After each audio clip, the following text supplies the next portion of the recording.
Приветствую всех на канале Центрометалл Балтик. И в этом видео мы продолжаем знакомиться с каминами центрального отопления Центропилет гранульными.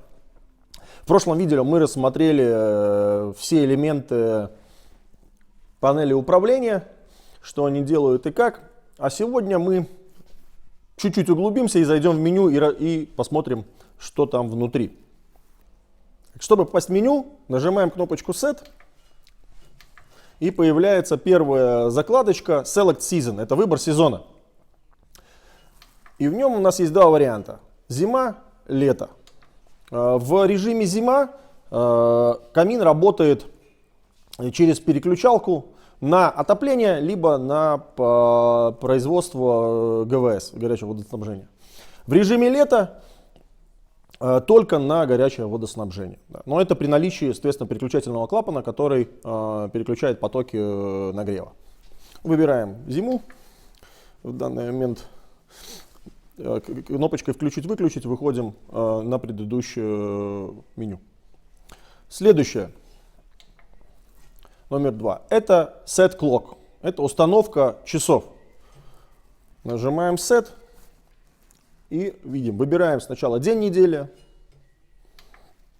потом время, часы, минуты. Выбираем дату, выбираем месяц, ну и, соответственно, год. Следующее.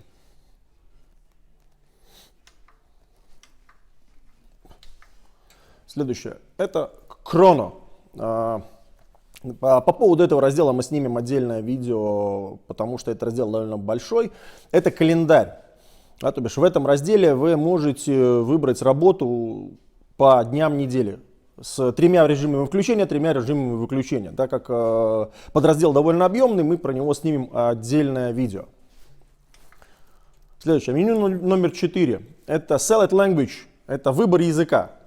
По стандарту камин приходит с выбранным итальянским языком. Соответственно, заходим в меню и выбираем нужный язык, который больше подходит нам. В данном случае это английский.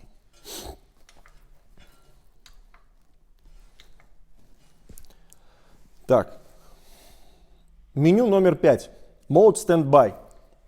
Это режим ожидания. Здесь мы выбираем, по каким критериям камин уходит в режим ожидания. Так, это могут быть 3 режима. Режим от температуры котлового блока, от температуры датчика помещения, который уже встроенный в камин, он находится на задней стенке, либо выносного термостата.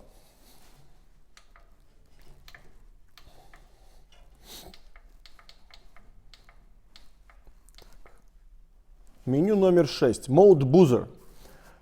Это режим сигнализации. То бишь камин, выходя в какую-либо ошибку, подает звуковой сигнал, который оповещает, что он на ошибке, либо кончились гранулы, либо что-то не поджигается и так далее. Этот режим сигнализации можно включить, либо выключить.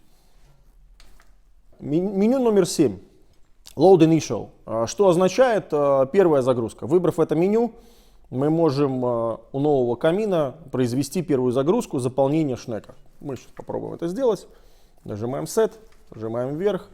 И 9 минут происходит продувка и загрузка гранул. Меню номер 8 и номер 9. Это меню сервисного уровня. Клиенту туда доступа нет. В этом меню находятся настройки подачи гранул, паузы, вентиляторов, модуляции и так далее. Насчет этого меню мы снимем отдельное видео обучающее, тоже впоследствии разместим на нашем канале. И напоследок хотим напомнить, чтобы вы пользовались устройством ответственно, производили все чистки и обслуживания вовремя. И если у вас появляются какие-то вопросы, на домашней странице www.centrometall.lv, авторизированный сервис, свяжитесь с любым ближайшим техническим представителем в вашем регионе.